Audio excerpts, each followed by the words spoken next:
From Interior Alaska's most trusted news source, this is the Fbx Evening News. Good evening and thank you for joining us. Our top story this evening, another public meeting is scheduled for the Stewart Creek 2 wildfire tonight at 6:30 p.m. located at the Pleasant Valley Community Center. That's right. We have more now on what information they will be releasing to the public. According to fire officials, the fire crossed the South Fork Chena River on Sunday. The current acreage of the fire is now 85,457 acres, has now been reported at 57% contained. This is a 19% increase from yesterday. We have the north and the western flanks. Those have been our priorities, and along the south side where we have the military base and of course the communities to the north. That line is now considered contained. Our concern now is on the eastern side near the South Fork of the Chena River, where the fire's been backing down the last several days to the river, and that's where our attention is to hold it there. Teams from the lower 48 will be heading home as of Thursday morning, and a Type 2 team of Alaskan-based firefighters will take over entirely. We're considered a Type 1 team, so we come with more people. We're used to dealing with situations like urban interface like you have here, where we have a military base and a lot of involvement with a lot of different interests. So that's why they brought us in. Also, it's a pretty large fire on the urban interface. And so what's happening now, we're kind of getting a pretty good handle on the fire. And so we'll turn it back to what they call a Type 2 team. And it's a team from Alaska that's just becoming available. And so they're going to come in on tomorrow, starting tomorrow at about 1 o'clock.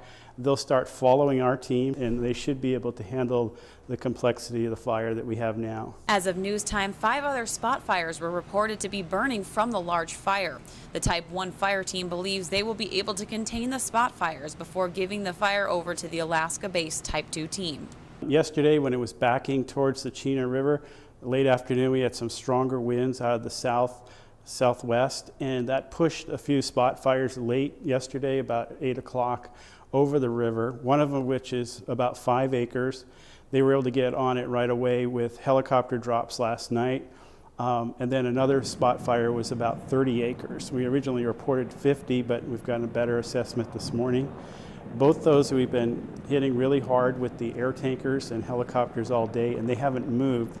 And we've since inserted some hotshot crews by helicopter into those sites, and they're pretty sure they'll have the 5-acre spot fire contained today, and they're actually starting work on the larger 30-acre, and we think we're going to have a good shot at catching that.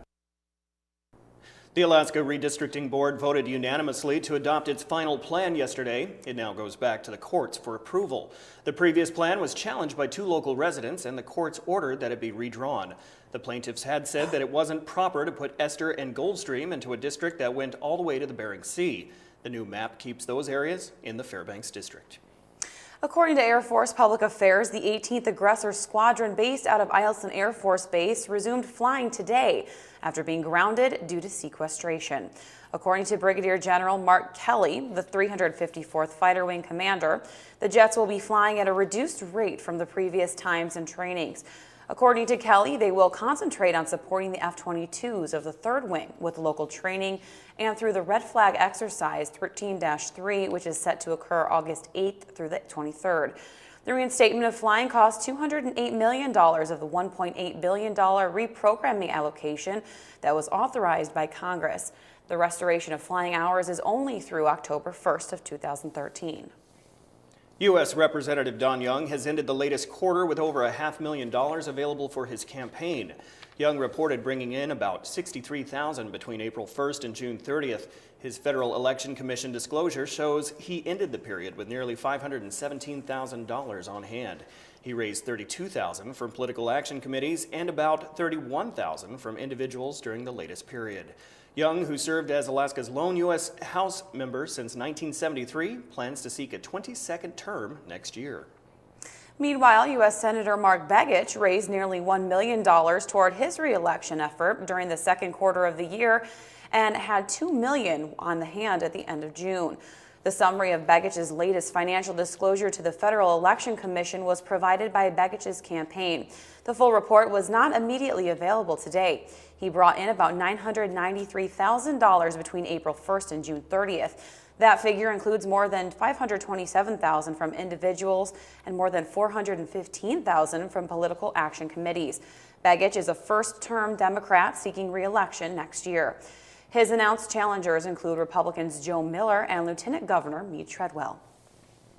Alaska state troopers say a Fairbanks man is accused of punching himself in the face as a ruse to have his neighbor arrested on assault charges. Troopers on Sunday instead arrested 50-year-old Tony Geeson for filing a false report. Geeson called troopers about 11:30 p.m. Sunday to report his neighbor assaulted him, but troopers say he later admitted to repeatedly punching himself in the face. The neighbor wasn't charged. Trooper spokeswoman Megan Peters said Geeson and his neighbor have an ongoing property dispute. There was no phone listing for Geeson, and online court records show he hasn't yet been charged. All right, when we come back, the North Pole City Council looks at fireworks regulations. Also, the annual Intertribal Powwow wraps up. Those stories are next. Stay with us. And welcome back. A Fairbanks man has been jailed accused of threatening 3 women with a gun. 43-year-old Mike Mahout faces 4 counts of felony assault. He's accused of choking 1 woman and pointing a gun at 3 others on the 4th of July.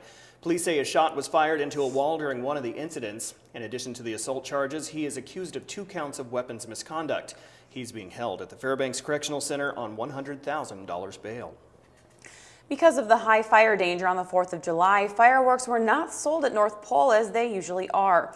North Pole only allows the sale of fireworks from June 20th to July 7th and December 15th to the 31st.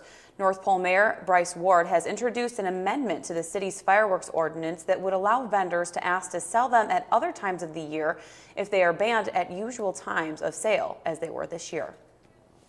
With king salmon shortages continuing throughout Alaska, state officials are announcing that existing closures of the Kenai and Ninilchik rivers to sport fishing for kings have been extended.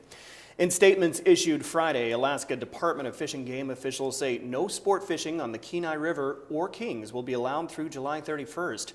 On the Ninilchik River, which had been closed to all sport fishing, kings may not be taken for the remainder of the season through October 31st. Other species may be caught on the river beginning tomorrow. Biologists at Fish and Game also say that kings may not be targeted on Anchor River, Deep Creek, or Steriski Creek after their Tuesday openings to sport fishing. Anglers must immediately release kings caught while fishing for other species without removing them from the water. The Intertribal Powwow for the Interior wrapped up its 2013 session yesterday.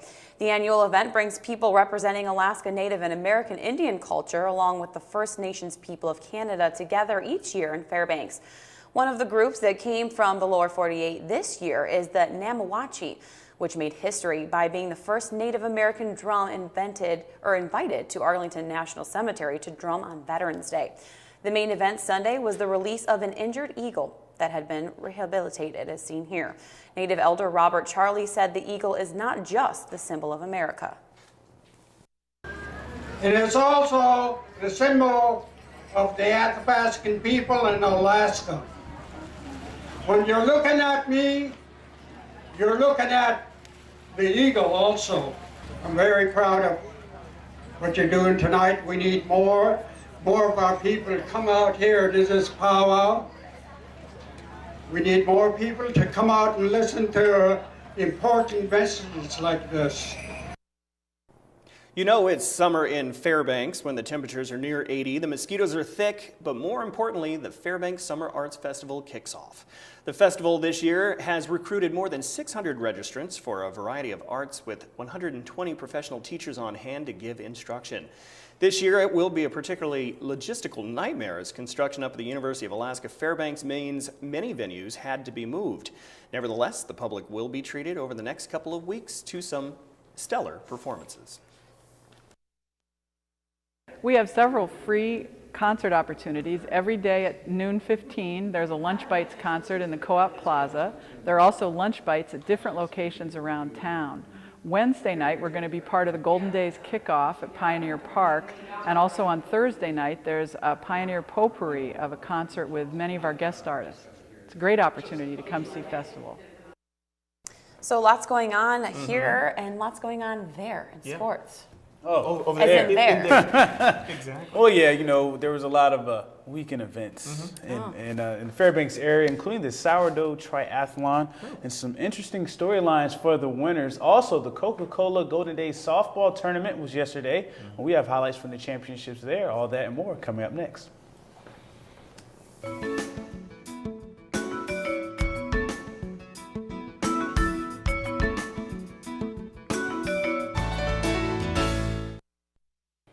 Hello, Interior sports fans. Joe Cook back in the sports seat this Monday, bringing you another weekend recap. The Gold Panthers were on a roll, winning 6 straight going into the last night's game with the Glacier Pilots. The Anchorage team played with pride after losing the first 3 of this 4-game series to the home team. It was a pitching duel for most of the game before the Pilots got their offense going. Chris Hu. Yeah, Chris Hu. He had a solo jack to break the scoreless tie in the 4th inning. The Panthers couldn't figure out Kyle Parker, who tossed 6 scoreless innings with 6 Ks. The Pilots got 13 hits on 5 Alaska pitchers and went off for 3 runs in the 6th and 4 in the 8th, and they win 9-1. Mike Dengillian took the loss, but Alex Rabinowitz prevented the shutout with his 2nd homer of the season. Not the way the Gold Panthers want to start a 10-day road trip that includes 8 road games and the All-Star break. They play the Anchorage Bucks this evening. The Panthers won't be back until July 25th for a 4-game series with the Matsu Miners.